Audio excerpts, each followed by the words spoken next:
महोदय, राष्ट्रपति ने अपने भाषण में राजभाषा आयोग की रिपोर्ट के संबंध में कहा है कि हम सदस्यों की राय लेकर भाषा संबंधी कोई नीति घोषित करेंगे। मैं समझता हूँ कि भाषा का प्रश्न इतना जटिल नहीं था जितना कि उसको बना दिया गया है।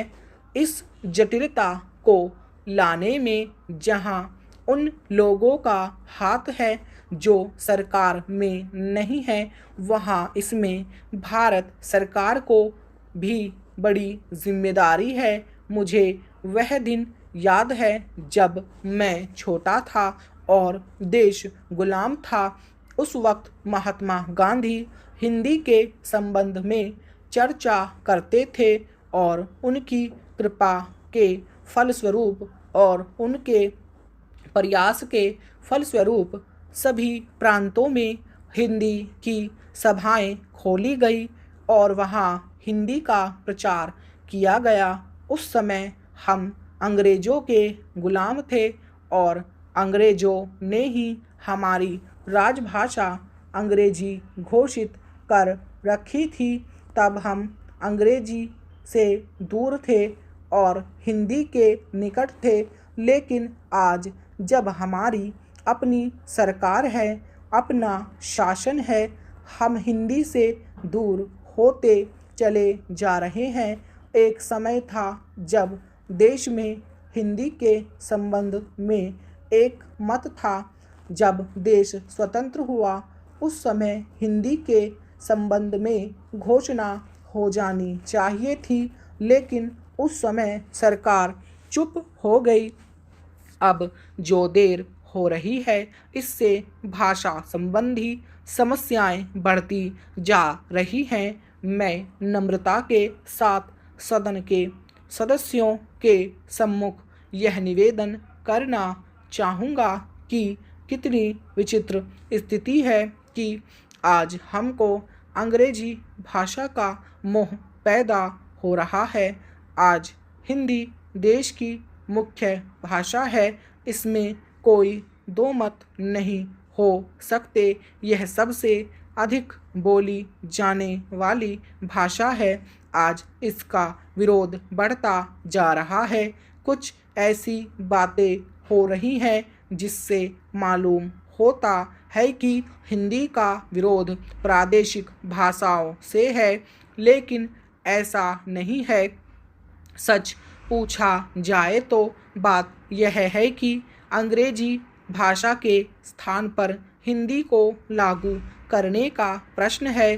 प्रांतों में काम प्रादेशिक भाषाओं में हो, किंतु केंद्र में तो हिंदी भाषा भाषियों को और कुछ जो अहिंदी भाषा भाषी लोग हैं उनको यह गलतफहमी हो रही है कि हिंदी वाले बलपूर्वक हिंदी को राजभाषा बनाना चाहते हैं, लेकिन इसमें कोई इस प्रकार का प्रश्न नहीं है। यह तो केवल आपस में समझने का प्रश्न है। किसी स्वतंत्र देश में ऐसा नहीं है।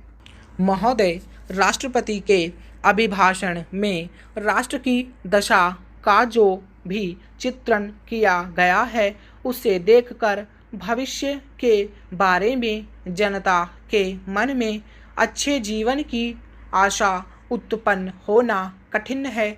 अभिभाषण में अधिक बल शासन ने अभी तक जो कुछ किया है उसकी ओर दिया गया है, जबकि यह सदन और राष्ट्र की जनता आज हमारे सामने जो संकट खड़े हैं उनका निराकरण किस प्रकार किया जाएगा, इसके संबंध में मार्गदर्शन की आशा करती थी। राष्ट्र जीवन के भिन्न भिन्न क्षेत्रों में सरकार द्वारा अपनाई गई नीतियों के जो परिणाम हुए हैं वे हमारे सामने हैं और मुझे यह देखकर बड़ा दुख हुआ है कि राष्ट्रपति महोदय के अभिभाषण में राष्ट्र की सुरक्षा के लिए, एकता के लिए जो नए नए संकट खड़े हो रहे हैं उनका कोई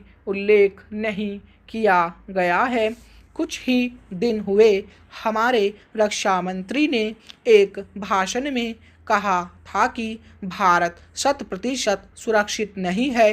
किसी देश का रक्षा मंत्री सार्वजनिक रूप से इस तरह के विचार व्यक्त करे तो यह प्रश्न स्वाभाविक रूप से खड़ा होता है कि राष्ट्र की सुरक्षा की ओर जो कि सर्वोपरि है ध्यान देने के लिए पूरा प्रयत्न क्यों नहीं किया गया।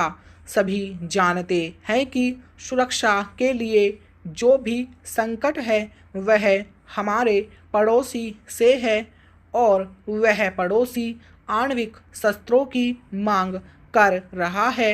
वे शस्त्र किसके विरुद्ध काम में लाए जाएंगे इसके संबंध में किसी को संदेह नहीं है, किंतु प्रश्न है क्या हमारा सैनिक बल, हमारा साज सम्मान किसी भी आक्रमण का सफलतापूर्वक सामना करने में समर्थ है।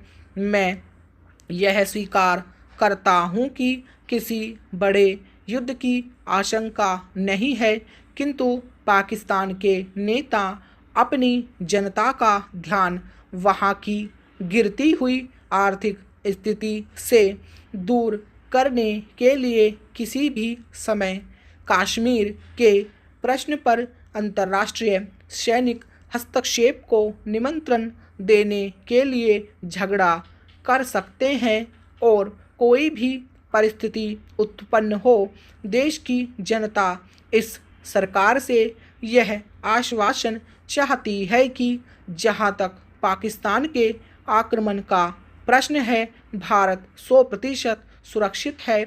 इस संबंध में सरकार को जनता के मन में विश्वास उत्पन्न करने का प्रयत्न करना चाहिए। जहां तक कश्मीर का प्रश्न है सरकार किसी भी अन्य विदेशी शक्ति से वार्ता करने के लिए तैयार नहीं है।